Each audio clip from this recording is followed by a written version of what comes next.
For practical purposes, I'll say I grew up in a small town with a population of under 12,000.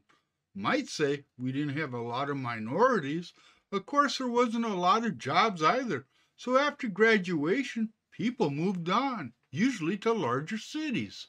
On occasion, I've had a reason to visit major cities, large cities, where hundreds of thousands of people live, and I gotta tell you, that big city life, it ain't for this small town kid. There ain't nothing wrong with it, it just ain't my cup of tea.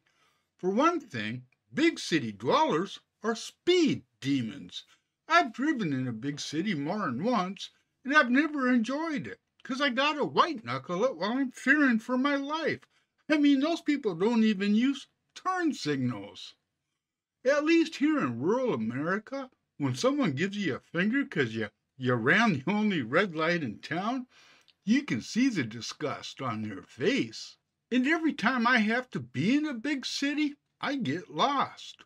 Of course, I got my GPS, but when people are driving 150 miles an hour and they're in the three lanes to your left and they're in the three lanes to your right and the idiots behind you are honking at you, who has time to pay attention to your GPS? It's a little bit different here in small town America. You know where everything is, from your grandma's kitchen to the liquor store, and they often in the same place.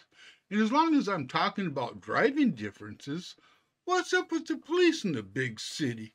It's like if you look at 'em wrong, they're going to yank you out of the car, bring dogs in to sniff for a shit that they know you've already smoked, all just to be obnoxious. Here in my town, Barney really does only have one bullet.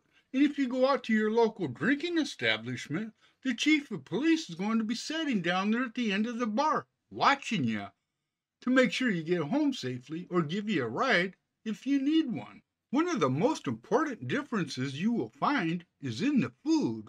A while back when I was in the state capitol, I ordered up some flapjacks, pancakes, and I got 3 cakes, no more than the size of maybe a small saucer. And you could tell all they done was throw 'em in a microwave 'cause the center was still cold, and the maple syrup was runny. Those pancakes, if they were served in a small town, the cook would be ran out of town, and his reputation would be in tatters, 'cause small pancakes that you gotta microwave is an insult to hard-working men and women.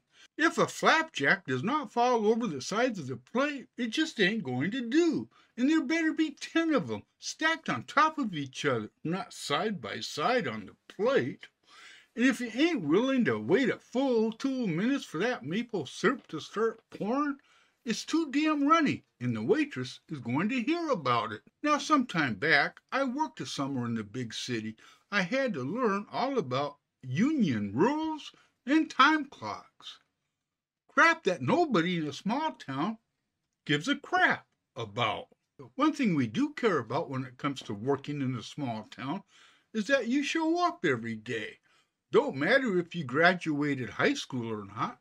Actually, better if you never went to college, 'cause nobody in rural America likes a smartass. See, I got that summer job in the big city 'cause I was a dependable farm boy.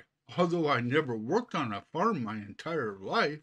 The local hardware store, sure, but I never baled a bale of hay. 'Cause farmers don't need no extra help. They all got at least 7 and probably 11 sons to help 'em out with the baling of hay. Which does bring up a bit of a problem, 'cause in a small town, surrounded by farmers with lots of sons, there is not an awful lot of girls. That's why a lot of small town men try to make it in a big city, to find a woman. But in my experience, women in a big city don't want nothing to do with us small town boys. Unless we all studied out from all that hay baling, then all they really want is a quickie. Then they gotta go meet their girlfriends to brag about it. Now in a small town, there ain't no bragging 'cause everybody knows everybody else's business. So if you're into bragging, just so you know, we all know the truth, and we'll have a laugh at the bar. And we don't laugh behind nobody's back. We're real people, salt of the earth type people. We'll laugh right in your face. The one place we won't laugh at you, though, the one place we is always serious, is in one of our churches. And we got lots of them, all close to each other, too. So if you don't like the Methodist preacher, you can go try out the Lutheran minister. No one is too particular what church anyone goes to as long as the building has a cross and a steeple. Yes, my friends, I'm a small town boy, and I'm proud of it. Now I'm going to mosey on over to the mayor's office and have him grab his shovel, and we're going to pretend to fix that pothole in the middle of Main Street, 'cause all those big city drivers speeding through our town don't think it's right they hit it, especially when we ticket them. The small towns everywhere.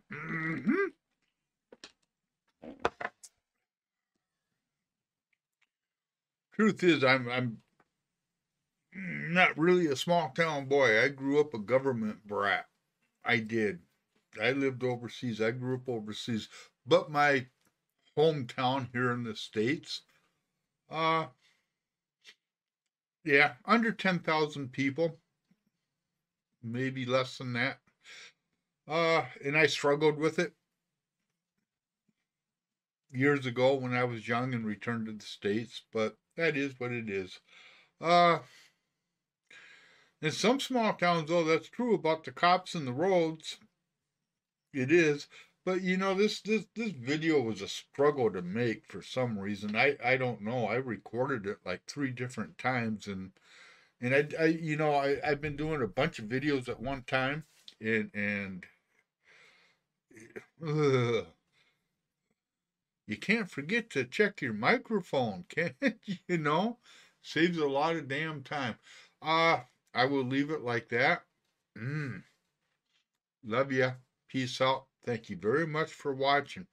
Go small town kids. I love you all, especially those farmers. Yeah. Okay. Yeah, I'm out of here. Love you. Take care, my friends.